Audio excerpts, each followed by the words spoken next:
You think the 1930s depression meant black families had nothing special for Christmas? Think again. Despite bare cupboards, black kitchens across the South created holiday feasts, carrying dignity and cultural pride through America's hardest years.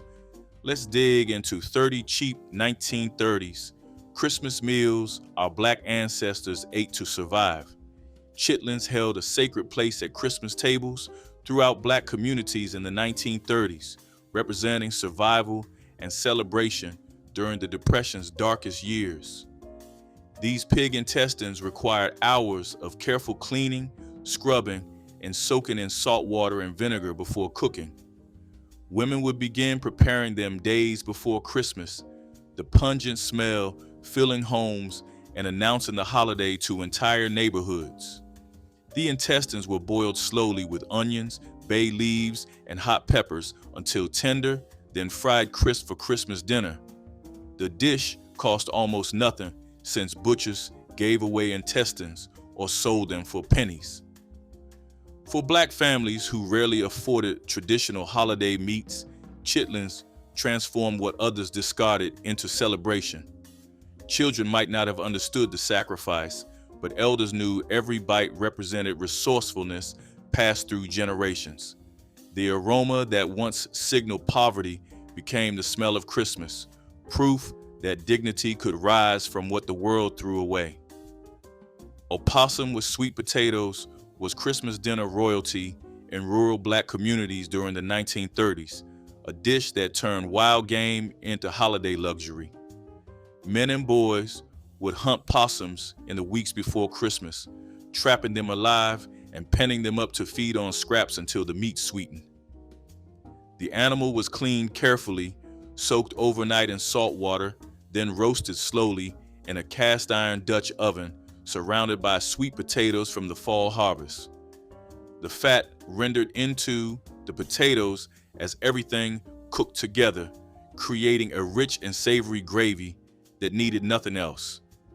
A single possum could feed an entire family of 8 or more when stretched with potatoes and cornbread.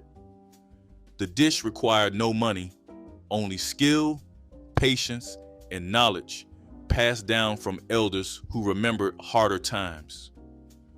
For children growing up during the Depression, possum and sweet potatoes meant Christmas had arrived, that despite everything, there would be meat on the table and warmth in the home. Hogs head cheese appeared on Christmas sideboards across black households in the 1930s, transforming the least desirable parts of the pig into a cold-cut rivaling any store-bought meat. After the fall hog killing, women simmered the head for hours until meat fell from the bone, then picked every usable scrap: cheeks, snout, ears, and tongue. The meat was chopped fine, seasoned with sage, black pepper, and vinegar, then pressed into loaf pans where natural gelatin set it firm overnight. Sliced thin and served cold, hog's head cheese offered protein, lasting through the holidays without refrigeration. The dish cost nothing beyond salt and spices, since families used parts that would otherwise go to waste. Children spread it on cornbread, not knowing they were eating the wisdom of generations who refused to let anything go unused. Hog's head cheese represented the philosophy sustaining black families through slavery, Reconstruction, and Depression. Waste nothing, honor everything, find richness where others see only scraps. Molasses, stacked cake stood as the crowning glory of 1930s Black Christmas celebrations, a towering dessert built from thin cake layers and dried apple filling when white sugar was simply too expensive. Each layer was made from simple ingredients: flour, molasses, buttermilk, and lard, baked thin in cast iron skillets that gave the edges a perfect crisp. The filling came from apples dried during fall harvest, reconstituted and cooked down with molasses and spices into a thick, dark paste that held the layers together like mortar. Some families built cakes 7 or 8 layers tall, wrapping them in cloth to rest for days while flavors melded and layers softened.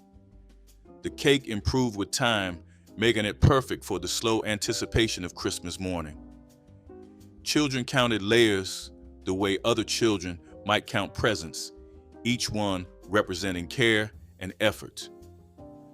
Molasses stacked cake proved that celebration didn't require wealth, only creativity, patience, and the determination to mark Christmas with something truly special. Collard greens, simmered with ham hocks, became the essential Christmas side dish in 1930s Black households, cooking low and slow while filling homes with the promise of holiday feasting. Women would strip tough stems from bundles of greens grown in backyard gardens or forage from neighbors who had extra. The greens went into massive pots with smoked ham hocks, often the only pork a family could afford, along with onions, vinegar, and hot pepper for heat. They simmered for hours until the greens turned silky and dark, soaking up the smoky richness of the pork while the ham hocks fell apart tender. The cooking liquid, called Potlikker, was saved and sipped with cornbread or given to children as a tonic. Greens symbolized money and prosperity for the coming year, making them essential for Christmas dinner regardless of what else might be missing. Every pot told the story of survival, of women who knew how to coax flavor from tough leaves and make a single ham hock stretch to feed a crowd. Cornmeal dressing replaced traditional bread stuffing in 1930s Black Christmas kitchens when wheat flour prices climbed beyond reach. Cornbread was crumbled days ahead and left to dry, then combined with sautéed onions, celery from the garden, sage, and whatever drippings could be saved. The mixture was moistened with pot liquor or broth, packed into baking pans, and baked until the top turned golden and crusty while the inside stayed moist. Some families added giblets or oysters when available, but most kept it simple and let the cornbread's earthy sweetness carry the dish. Cornmeal dressing appeared alongside whatever protein the family could manage, chicken, rabbit, or wild game, stretching the meal further while providing filling satisfaction.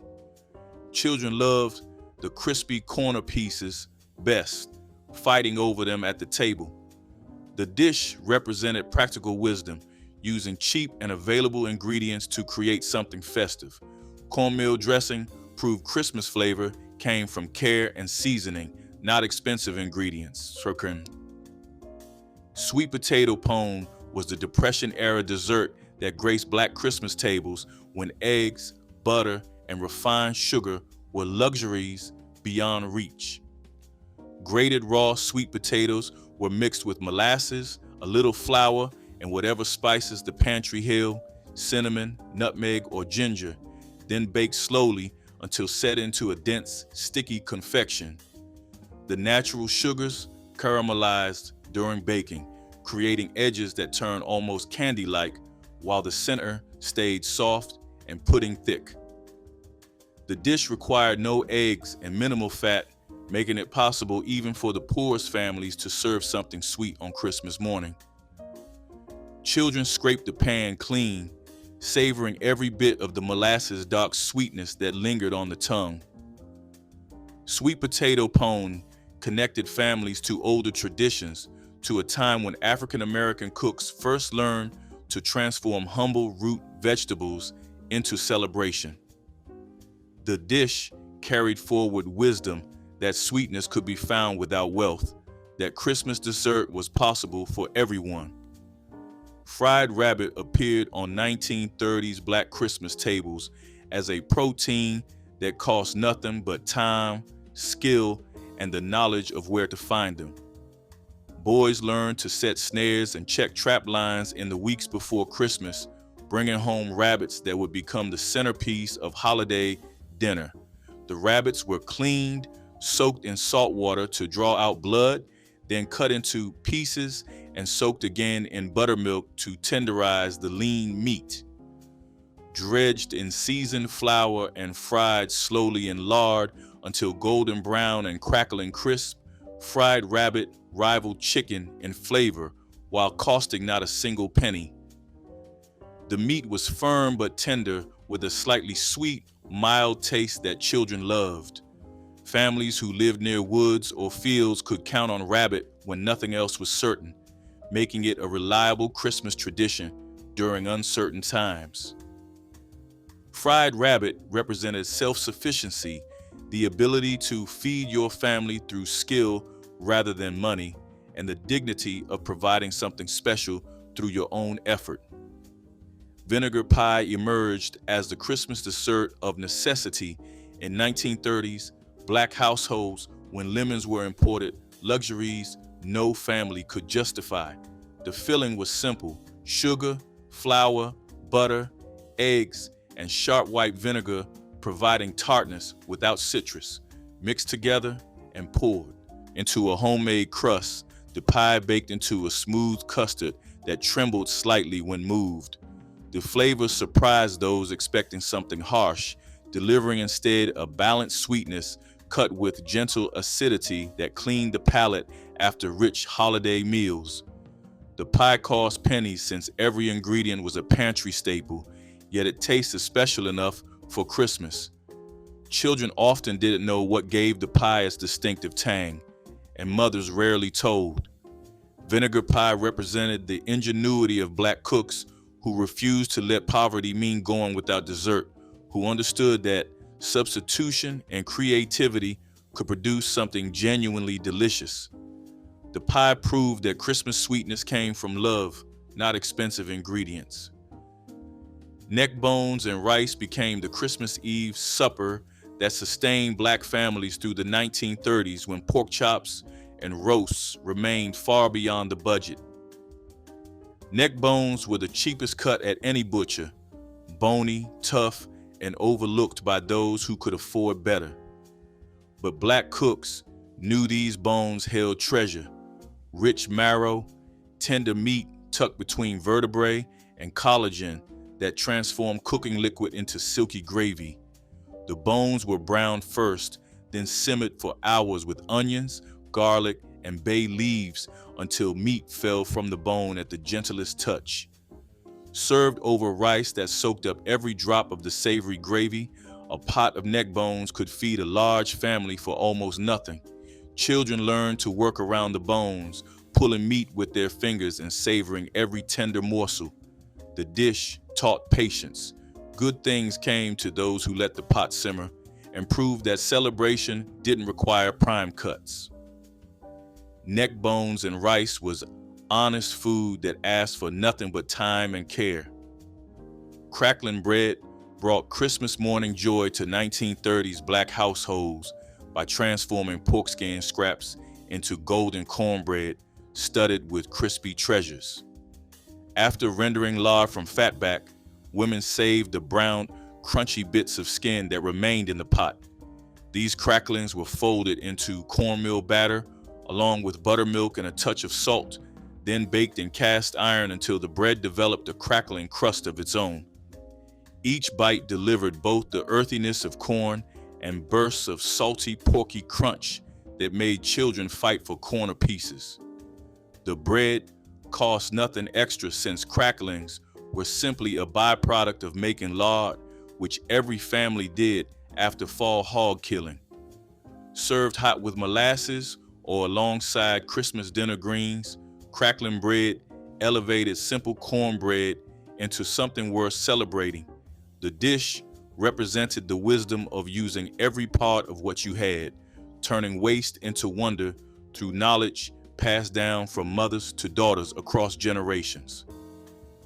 Pig feet and black-eyed peas anchored many 1930s Black Christmas tables as both a feast and a promise of good fortune for the coming year. Pig feet were among the cheapest cuts available, sold for almost nothing at butcher shops where wealthier customers refused them. Cleaned thoroughly and simmered for hours, the feet released rich gelatin that transformed the cooking liquid into silky, unctuous broth. Black-eyed peas joined the pot, absorbing that porky richness while cooking to creamy tenderness. The combination was served over rice or with cornbread to soak up every drop of the flavorful liquid. Eating black-eyed peas on Christmas or New Year's promise coins in your pocket throughout the year, a tradition that gave the humble dish spiritual significance beyond its nutritional value. Children might not have loved the texture of pig feet, but they understood the ritual and the hope it carried. The dish proved that celebration and tradition needed no wealth, only faith and family gathered together. Fried salt pork with red-eye gravy was the Christmas morning protein that sustained 1930s black families when fresh meat remained an impossible luxury. Salt pork, cured slabs of fatty pork belly, kept for months without refrigeration, making it the reliable standby in every kitchen. Sliced thin and fried slowly in cast iron until the edges crisped and the fat rendered golden, salt pork delivered intense, salty satisfaction. The real magic came after. Strong black coffee was poured into the hot skillet, sizzling and bubbling as it mixed with the pork drippings to create red-eye gravy. This thin, bitter, salty sauce was poured over biscuits or grits, stretching a few slices of salt pork into breakfast for an entire family. The dish cost pennies, yet tasted like abundance to children who knew nothing better. Salt pork with red-eye gravy represented survival wisdom, the knowledge that preservation and technique could transform cheap ingredients into Christmas morning comfort. Persimmon pudding appeared on 1930s black Christmas tables as nature's gift transformed into silky spiced dessert that cost nothing but gathering and patience. Wild persimmons grew freely throughout the South, their wrinkled orange fruit sweetening after the first frost turned them soft.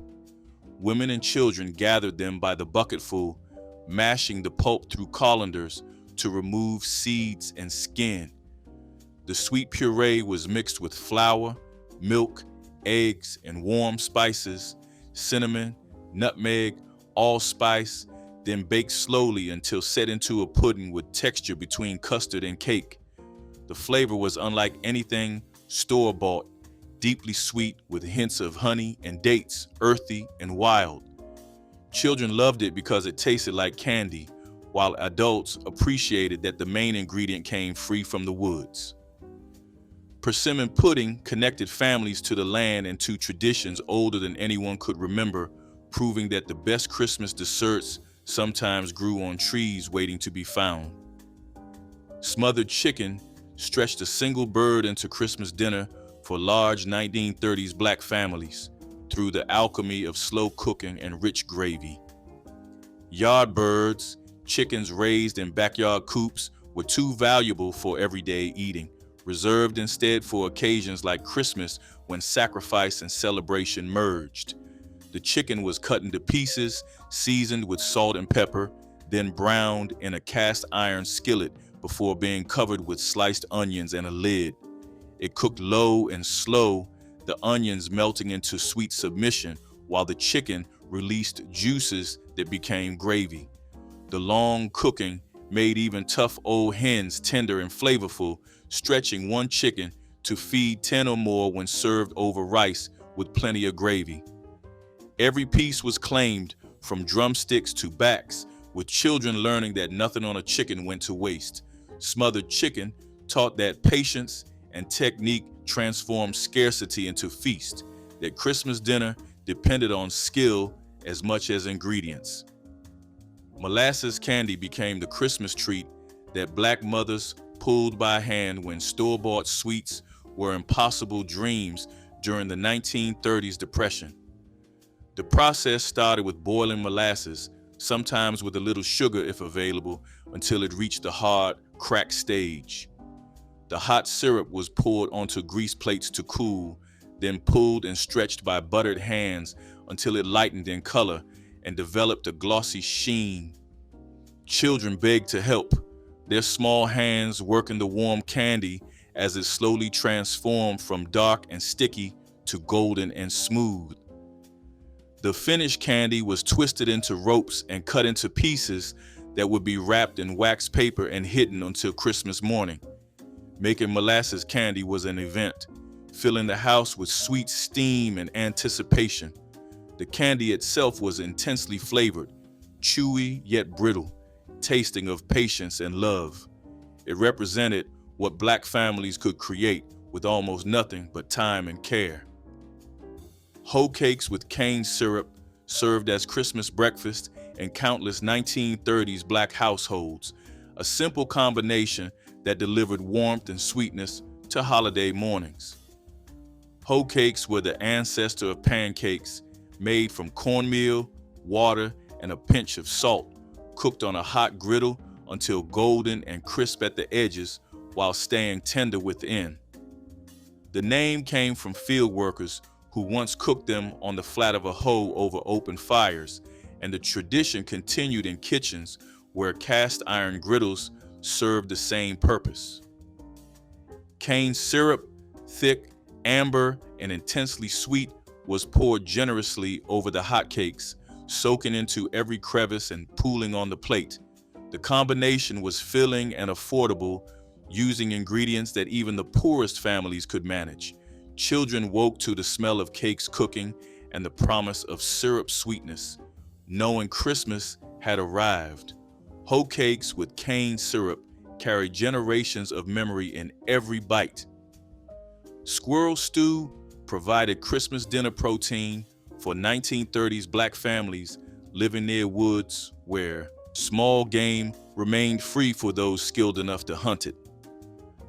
Boys and men would spend December mornings in the cold, rifles or snares ready, bringing home squirrels that would become the centerpiece of holiday feasting.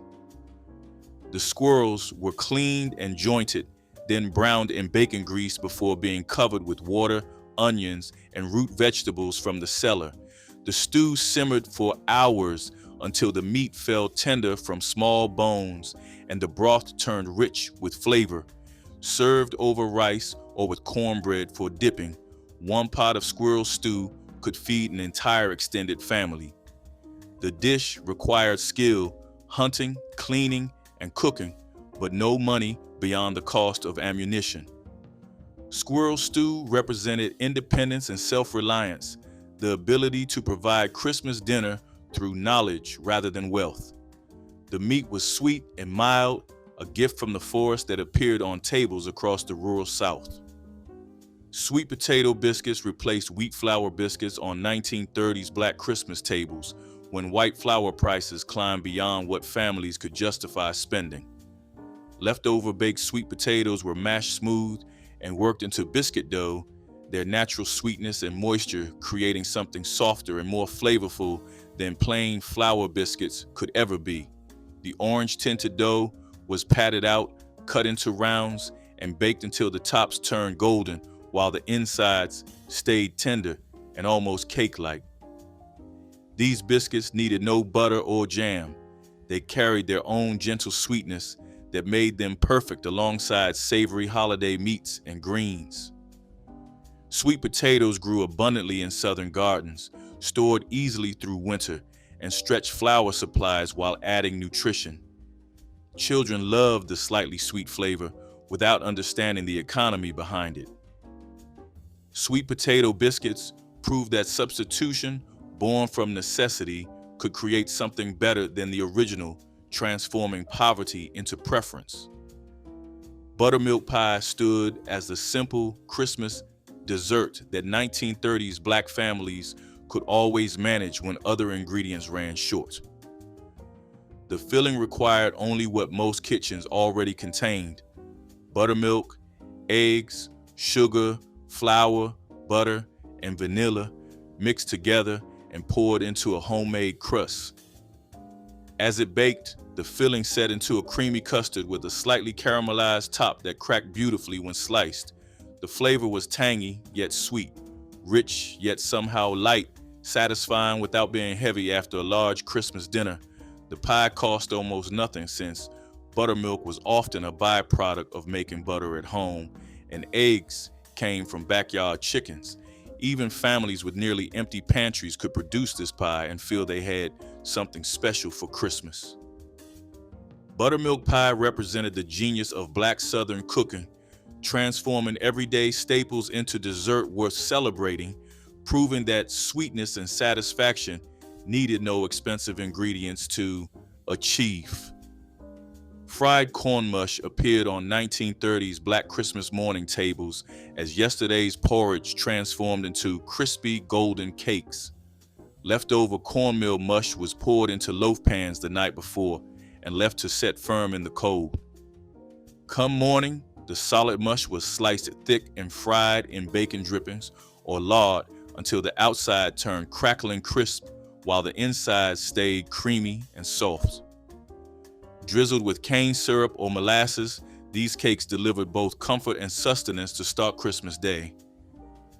The dish cost virtually nothing since cornmeal was the cheapest grain available and the mush was already made from dinner scraps. Children loved the contrast of textures, the shatteringly crisp exterior giving way to smooth, warm interior. Fried corn mush represented the philosophy of stretching every ingredient across multiple meals, making sure nothing went to waste. It was breakfast born from thrift, yet it tasted like intention and care rather than poverty. Hoppin' John carried spiritual weight on 1930s Black Christmas and New Year's tables, promising luck and prosperity through the simple combination of rice, black-eyed peas, and pork. The dish traced its roots to West Africa, brought to America through the trauma of slavery, and preserved through generations as both sustenance and symbol. Black-eyed peas were simmered with whatever pork was available, ham hocks, salt pork, or bacon ends, until tender and flavorful. Rice was cooked separately, then folded together with the peas and their rich cooking liquid. Eating Hoppin' John on Christmas or New Year's Day promised coins in your pocket all year, while collard greens alongside promised paper money. The dish was cheap and filling, feeding large families for pennies while carrying hope for better days ahead. Children learned the tradition without understanding its origins, simply knowing that this food mattered beyond hunger. Hoppin' John proved that some dishes feed the spirit as much as the body. Souse meat appeared on 1930s Black Christmas sideboards as another testament to the waste-nothing philosophy that sustained families through hard times. Made from pigs, feet, ears, and snout, souse was boiled until tender, then pickled in spiced vinegar until the meat absorbed tangy, complex flavor. The natural gelatin from the feet set the mixture into a firm loaf that could be sliced and served cold alongside Christmas dinner. The flavor was sharp and vinegary, cutting through the richness of other holiday dishes and providing protein that needed no refrigeration. Souse cost almost nothing to make since the parts came from hog butchering that would otherwise be discarded. The dish required patience, days of preparation, but rewarded that patience with meat that lasted through the holidays. Children often found the texture strange, but adults appreciated souse as a connection to older traditions. It was proof that every part of the animal deserved respect and could become something worth eating.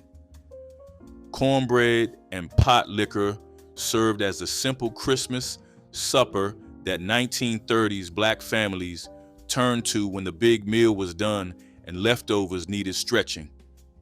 Potlikker, the vitamin-rich cooking liquid left after simmering greens, was never discarded in Black kitchens.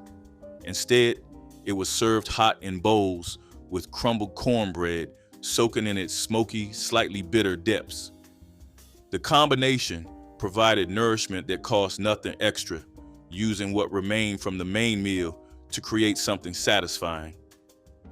Children sipped it like soup, while adults knew they were drinking concentrated nutrition, the vitamins and minerals that had leached from the greens into the broth. Potlikker with cornbread represented the ultimate expression of waste-nothing cooking, finding value where others saw only remnants. The dish was simple, humble, and deeply tied to survival, wisdom passed down through generations. It proved that the last drops of any meal could become something worth savoring. Peanut soup warmed 1930s Black Christmas tables in Virginia and the Carolinas, where peanuts grew abundantly and became the base for rich, creamy soup that rivaled any meat-based dish. Roasted peanuts were ground into paste, then stirred into broth with onions, celery, and sometimes tomatoes until the mixture became velvety smooth. The soup tasted deeply nutty with undertones of earthiness that satisfied like meat without requiring any. A single pot could feed an extended family since peanuts stretched further than any protein. The dish traced back to West African groundnut stews, surviving the Middle Passage and adapting to American ingredients while maintaining its soul. Children loved its sweetness without knowing they were eating their ancestors' recipes. Peanut soup proved that Black American cooking held sophistication and history that outsiders rarely recognize. It was celebration food that cost pennies, carrying cultural memory in every spoonful. Sweet potato custard became the Depression-era Christmas dessert that 1930s Black families created when traditional pies required too many expensive ingredients. Mashed sweet potatoes were blended smooth with eggs, milk, sugar, and spices, then baked until set into silky custard. The natural sweetness of the potatoes meant less sugar was needed, while their creamy texture created richness without butter. Baked in whatever dish was available, often cast iron skillets or chipped ceramic bowls, the custard emerged with caramelized edges and a center that trembled like silk. Children scraped bowls clean, not realizing the dessert was born from scarcity rather than choice. Sweet potato custard cost almost nothing since sweet potatoes stored through winter and backyard chickens provided eggs. The dish represented the genius of Black cooks who could transform root vegetables into dessert worthy of any Christmas table.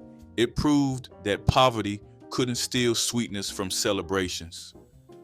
Fried pork brains and eggs shocked modern sensibilities but sustained 1930s Black families as Christmas breakfast when every part of the hog served purpose.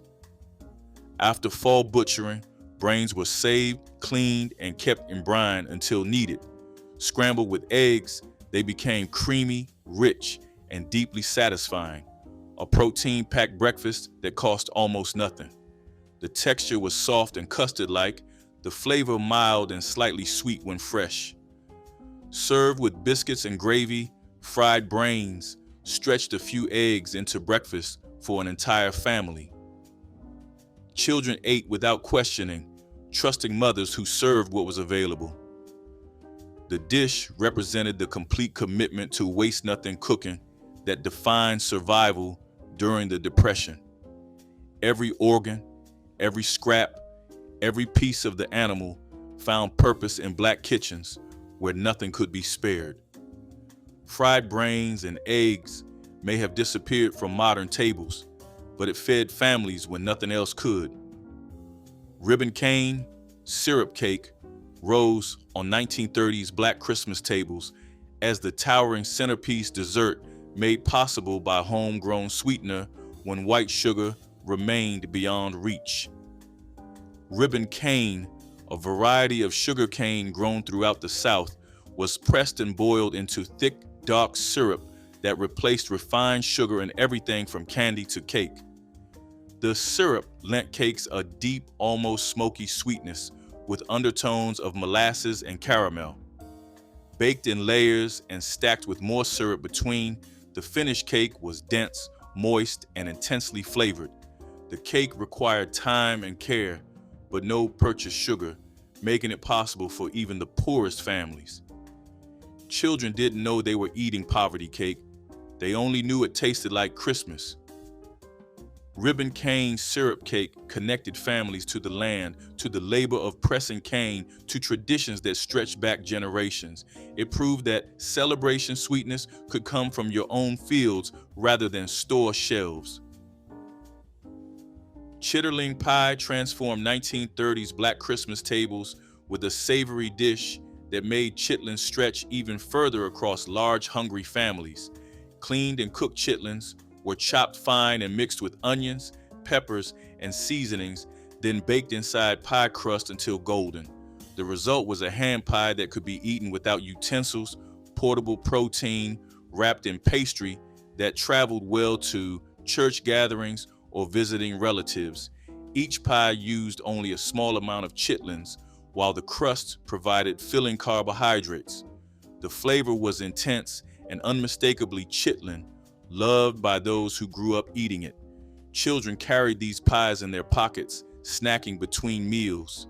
Chitterling pie showed the creativity of Black cooks who found new ways to serve traditional ingredients, making limited resources reach further. The dish has nearly disappeared today, but it once represented the ingenuity born from necessity. Ginger water served as the Christmas beverage in 1930s Black households when store-bought drinks remained impossible luxuries. Fresh or dried ginger was steeped in hot water, sweetened with molasses or honey, and served warm on cold Christmas mornings or chilled when weather allowed. The drink provided warmth, settled stomachs after rich meals, and offered something special to sip while gathered around the fire. Ginger cost little at country stores, and molasses was always on hand. The sharp, spicy sweetness refreshed palates between bites of heavy holiday food. Children loved it because it tasted like treat, while adults knew it settled digestion and warmed from inside. Ginger water connected families to traditions older than anyone remembered, a simple beverage ancestors had carried from Africa. It proved that celebration needed no fancy drinks, only intention, warmth, and the determination to mark Christmas as special. Cornmeal sacks were as essential as breathing, and every family knew it. Cornmeal was cheap, filling, and dependable, something you could use in a dozen different ways without wasting a single grain. Families used it for cornbread that stretched a pot of beans, hoe cakes cooked right on the stovetop, dumplings dropped into broth, and even as a thickener when soups needed to last another day. The sacks sat in corners of pantries, tied tight to keep pests out, often lasting weeks at a time because people used cornmeal daily. Kids learned early how to scoop it with steady hands. Knowing a little went a long way. Cornmeal was the base of survival cooking, humble but mighty.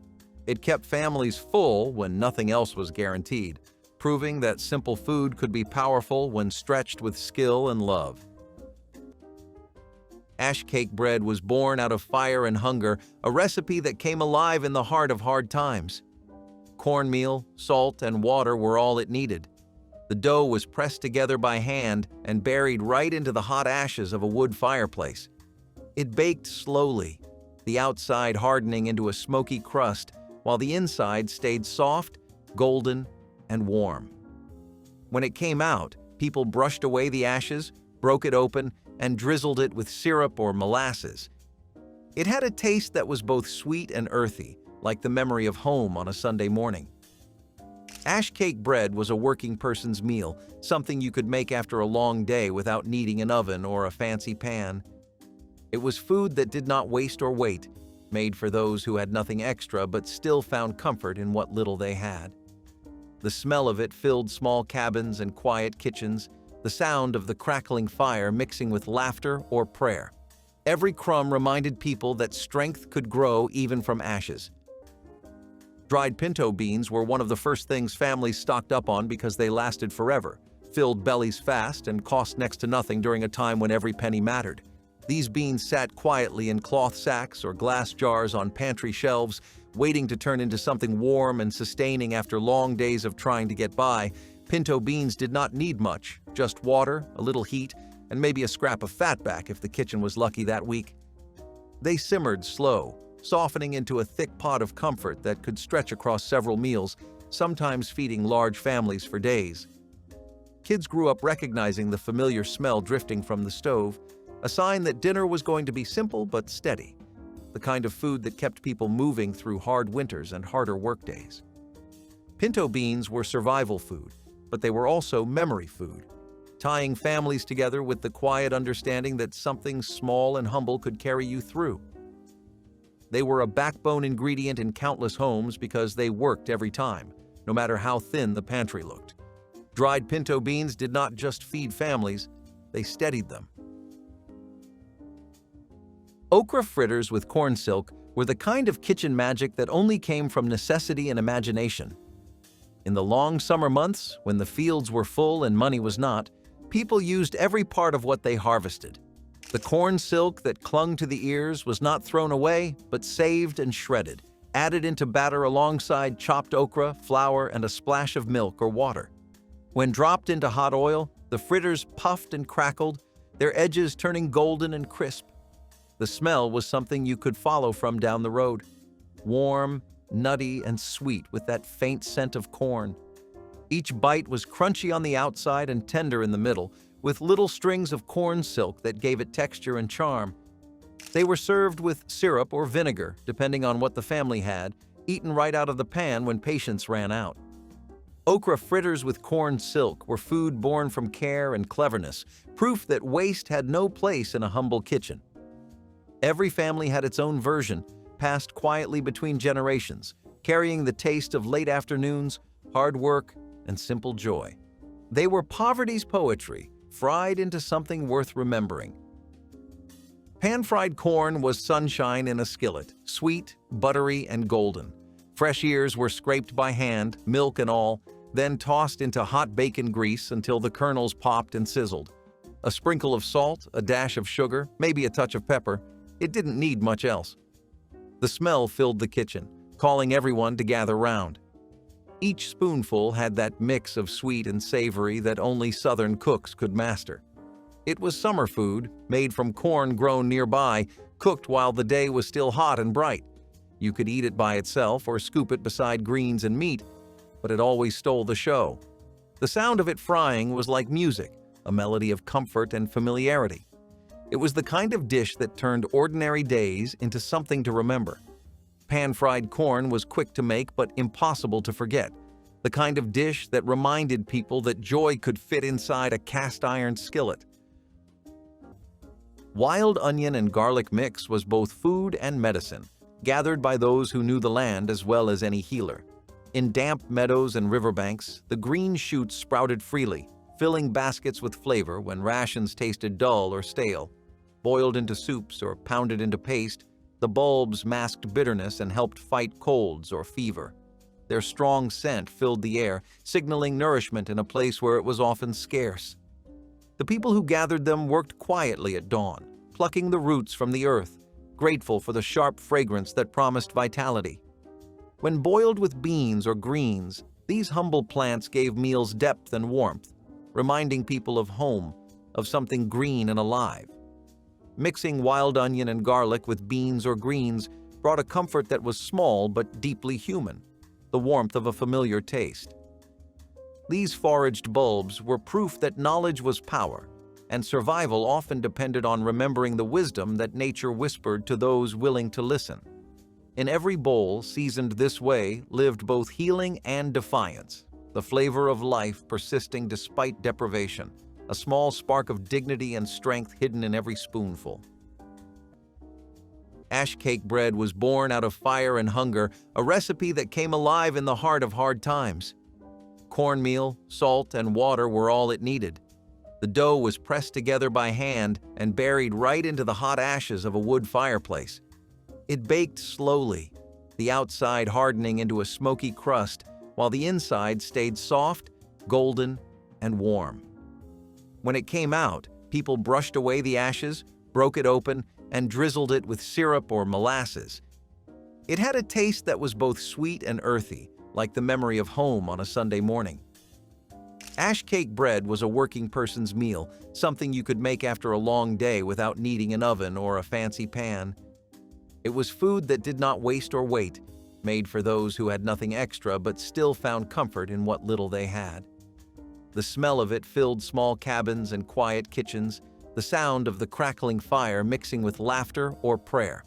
Every crumb reminded people that strength could grow even from ashes. Which of these 1930s Christmas meals would you bring back to your family table? Share your memories in the comments, hit that like button, and subscribe so we can keep preserving these forgotten traditions together.